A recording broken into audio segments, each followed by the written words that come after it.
Hi there. Thanks for clicking on the video. And now time to get your mind blown with these League of Legends facts. The game has some dark secrets that most players don't know, especially those that started playing recently probably won't know. Some of these will surely keep you up at night, thinking what was Riot Games thinking when they were making these concepts. Some are simply just jaw-dropping and amazing.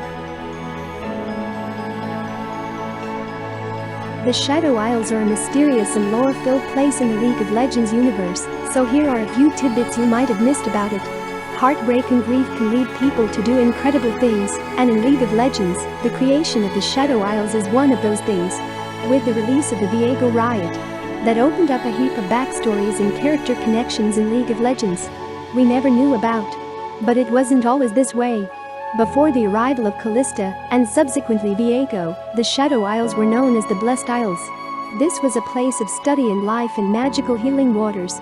It was hidden from fiendish greedy eyes by the mist that encapsulated the islands, protecting the sacred lands and all who dwelt in peace there. When the peasant seamstress, now queen, Isolde was accidentally poisoned, her king sent out his niece Callista in search of a cure.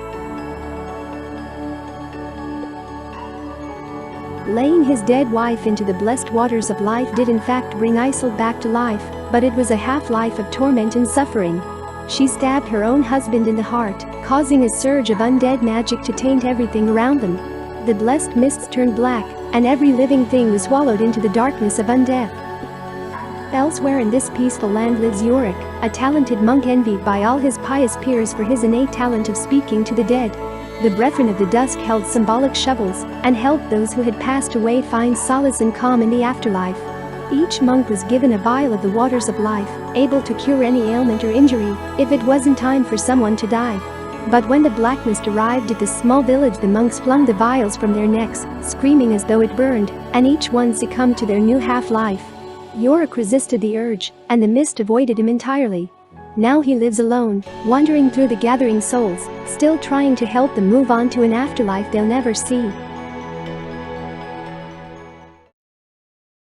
On the other side of the Isles, Karthus stepped off of a boat and onto the haunted beaches.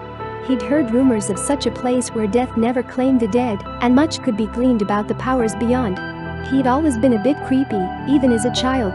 When his sisters were dying in their beds, Karthus had gleefully watched over them. A fascination with death isn't good for a growing boy, so everyone was pretty relieved when he announced he was going to visit the Shadow Isles. Karthus felt so at home the mist decided he would fit right in, and spared him his life. There he rules over the ghouls forgotten and left behind in the mists. Most of the individuals who have fallen prey to the damned are weak, and lose themselves to the listlessness of undeath. They can only wander beyond the borders of the Shadow Isles during the harrowing, when the black mist unfurls across the water to reach other lands. But there are those whose personality and will are retained even after death, and are able to manifest far beyond the usual boundaries. A soul shepherd is a strong-willed benevolent being who seeks to protect weaker spirits from the specters who may hunt them for sport. Among those that lived quietly on the Blessed Isles prior to the ruination are the scribes and archivists. They exist now in torment as eternal scriveners, scrawling screams onto reams of parchment that fall to tatters immediately after. There is no rest in the Shadow Isles.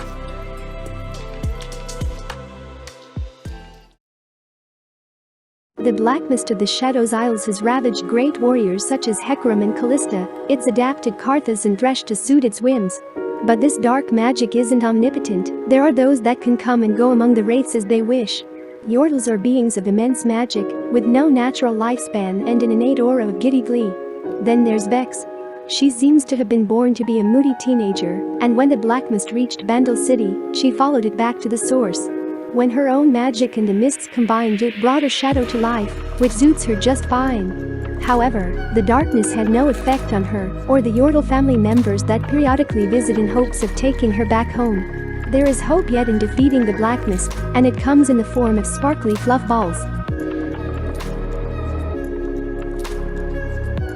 As a newly fledged member of the Black Rose Cabal, Elise was desperate to prove her fidelity to the likes of LeBlanc and her compatriots.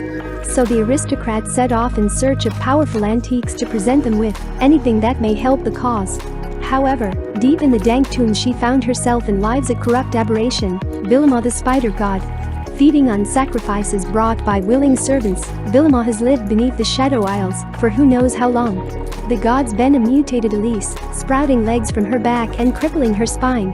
Since then, she and LeBlanc have come up with an arrangement. LeBlanc provides Elise with living sacrifices for Vilma, and Elise safely travels around the Shadow Isles collecting powerful artifacts for the Black Rose. Is a win-win. One of the darkest stories in League of Legends lore revolves around Warwick's kin Earthwick. The lore says that Earth was happily swimming along the waters of Summoner's Rift when a blood hunter killed him. The records state that Earth's screams could be heard throughout the rift, and after the killer was done with him, only the skin was left. If that wasn't bad enough, the killer stole the skin too and adorned it upon himself. And all of these events happened on Earth's day. League of Legends fans who are familiar with Earth know that he has one of the most wholesome stories in the game.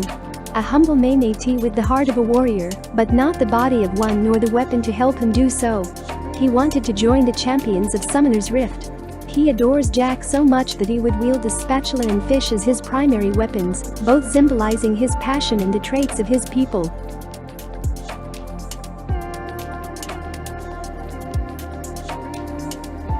Thank you so much for watching. It's an honor to have you here. Tell me if you love the video in the comments. Remember to like and subscribe. It make YouTube recognize my channel and get my videos out there. Do you want more? Check out my playlist on my homepage. Also, please share my videos with all your friends. Thanks again and see you next time.